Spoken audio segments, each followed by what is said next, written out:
আলহামদুলিল্লাহ রাব্বিল আলামিন ওয়াসসালাতু ওয়াসসালামু আলা সাইয়্যিদিল মুরসালিন ওয়া আলা আলিহি ওয়া আসহাবিহি আজমাইন।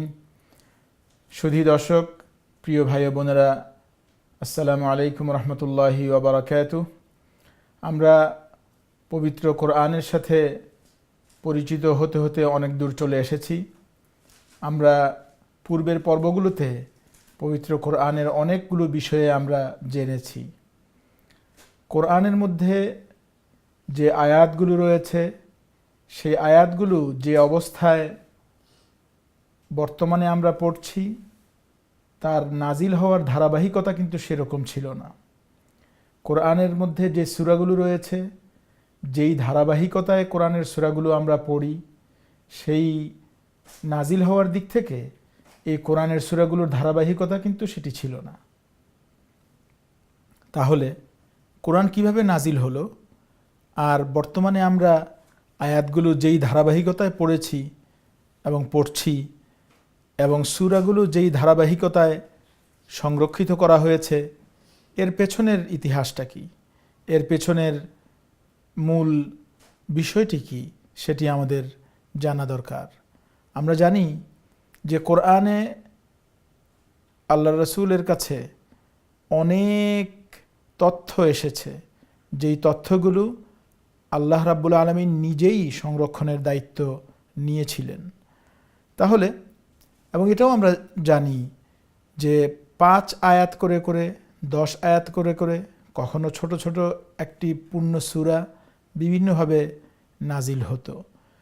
এখন এই নাজিল হওয়ার পরে আল্লাহ রসুল কিভাবে এগুলোকে সংরক্ষণ করতেন, এখন দেখুন এই ব্যাপারে যেই বিষয়গুলো সামনে এসেছে, সেই বিষয়গুলো মূলত দুটি মৌলিক বিষয়ের দিকে আমাদেরকে দৃষ্টিপাত করতে হবে। একটি হচ্ছে যে আয়াতগুলোর যে ধারাবাহিকতা বর্তমানে আমরা দেখছি, সেই ধারাবাহিকতা কিভাবে করা হয়েছিল, আর সূরা যেগুলো আমরা পড়ছি সেই সূরাগুলোর ধারাবাহিকতা কিভাবে রক্ষা করা হয়েছিল, এবং কিভাবে এটাকে এই পরিস্থিতিতে এবং বর্তমানে আমরা যেভাবে পড়ছি এই ধারাবাহিকতা কিভাবে দেয়া হয়েছিল।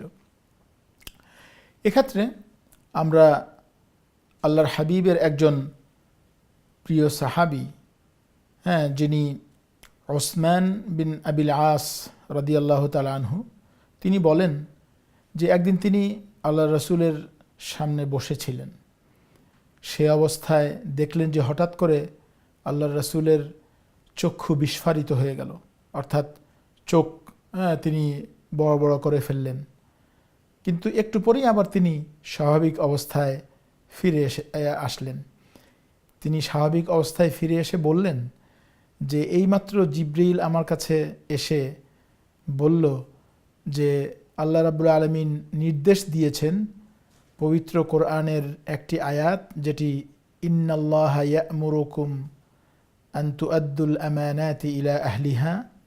আবার কোন জায়গায় বলেছেন ইন্নাল্লাহা ইয়া'মুরু বিল আদলি ওয়াল ইহসানি ওয়া ইতা'i যিল কুরবা ওয়া ইয়ানহা আনিল ফাহশাই ওয়াল মুনকারি ওয়াল বাগই ইয়া'ইযুকুম লাআল্লাকুম তাযাক্কারুন। এই আয়াতটি কোন সূরার কোন জায়গায় সন্নিবেশিত করতে হবে, এই আদেশ নিয়ে জিবরাইল আমার কাছে এসেছে। তাহলে এই হাদিস থেকে আমরা যেটি জানলাম সেটি হচ্ছে যে কোরআনের আয়াতগুলো যখন যেভাবে যে অবস্থায় যেই ধারাবাহিকতাই নাজিল হোক না কেন, বর্তমানে আমরা যেই ধারাবাহিকতা দেখছি এটি সম্পূর্ণ আল্লাহর নির্দেশে এবং রাসূল পাক সাল্লাল্লাহু আলাইহি ওয়াসাল্লামের তত্ত্বাবধানে হয়েছে। শুধু তাই নয়, আল্লাহ রাব্বুল আলামিন যখনই কোনো আয়াত নাজিল করতেন তখন নির্দেশ দিতেন যে এটি কোন জায়গায় কোন সূরার সাথে সন্নিবেশিত হবে। এটি আরও একটি ঘটনা থেকে আমরা সুস্পষ্ট হতে পারব যে ওমর ইবনুল খাত্তাব রাদিয়াল্লাহু তাআলা আনহু মিরাথের অর্থাৎ সম্পত্তি বন্টনের বিষয়ে একটি সমস্যা ওনার কাছে সবসময় সামনে আসতো, যেটি কোরআনের পরিভাষায় কালালাহ নামে এসেছে।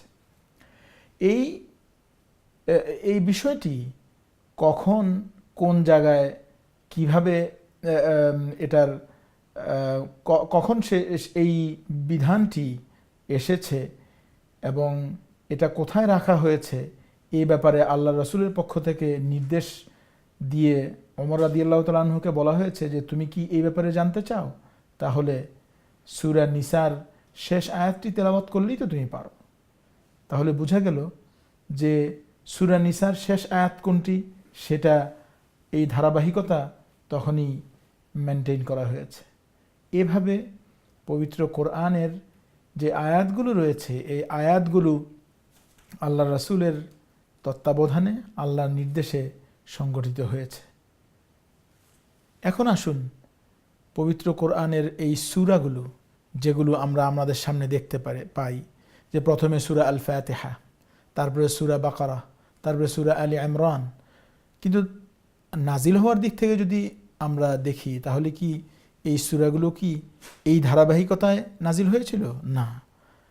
বলা হয়ে থাকে, যেটি আমরা সহিহ হাদিস থেকে জেনেছি, যে কোরআনের প্রথম যেই ওয়াহিটি এসেছিল সেটি হচ্ছে ইকরা বিসমি রাব্বিকাল্লাযী খালাক খালাকাল ইনসানা মিন আলাক ইকরা ওয়া রাব্বুকাল আকরাম আল্লাযী আল্লামা বিল কলম আল্লামাল ইনসানা মা লাম ইয়ালাম।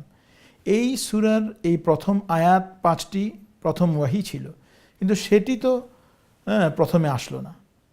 আসলো কোনটি? সূরা আল ফাতিহা।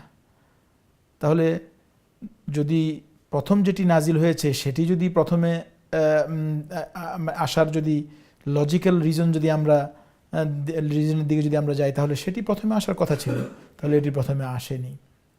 তাহলে এই ধারাবাহিকতা, এই যে কোরআনের এই সাজানো, এই যে রীতি, এই সিরিয়াল, এই ক্রনোলজি, এটাকে কে করলো এবং কিভাবে এটা করা হলো? এক্ষেত্রে আমরা আল্লাহ রাসূলের প্রসিদ্ধ সাহাবী ওয়াসিলা বিন আল আসকা তার একটি হাদিসের দিকে আমরা তাকাতে পারি। সেটি হচ্ছে, আল্লাহ রাসূল বলেছেন যে উতিতু মাকান আত-তাওরাতি আত-তিওয়াল ওয়া উতিতু মাকান আজ-জাবুরি আল-মিইন ওয়া উতিতু মাকান আল-ইনজিলি আল-মাথানি ওয়া ফুদ্দিলতু বিল মুফাসসাল। এই হাদিসে আল্লাহ রাসূল একটি মৌলিক, কোরআনের একটি মৌলিক দিকে আমাদেরকে দৃষ্টিপাত করেছেন, কিন্তু সেই মৌলিক দিকে যাওয়ার পূর্বে আমরা এই হাদিস থেকে যে বিষয়টি জানতে পারি সেটি হচ্ছে যে কোরআনের সূরাগুলো কোন ধারাবাহিকতায় থাকবে এবং কোন ধারাবাহিকতা অবলম্বন করে এই ক্রনোলজি করা হয়েছে সূরাগুলোর, সেগুলো আল্লাহ রাসূলের এই হাদিস থেকে সুস্পষ্টভাবে প্রমাণিত হয়। কিভাবে সেটি প্রমাণিত হয়? প্রমাণিত হয় এভাবে যে আল্লাহ রাসূল বলছেন যে তাওরাতের পরিবর্তে ওনাকে তেওয়াল নামক সূরাগুলো দেওয়া হয়েছে, তারপরে জাবুরের পরিবর্তে ওনাকে মিইন দেওয়া হয়েছে এবং ইনজিলের পরিবর্তে ওনাকে মাথানি দেওয়া হয়েছে, তারপরে ওনাকে দেওয়া হয়েছে মুফাসসাল নামক সূরাগুলো। তাহলে কোরআনুল কারীমের এই যে সূরাগুলোর যেই ধরন এবং প্রকার, এই প্রকারগুলো এই হাদিসের মাধ্যমে এসেছে যে 4 প্রকারের সূরা কোরআনের মধ্যে সন্নিবেশিত হয়েছে। এই সূরাগুলোর প্রকার, এই বিষয়টি আমরা বিরতির পরে ইনশাআল্লাহ আপনাদের সামনে নিয়ে আসব। আশা করি আমাদের সাথেই থাকবেন। আসসালামু আলাইকুম ওয়া রাহমাতুল্লাহি ওয়া বারাকাতুহু।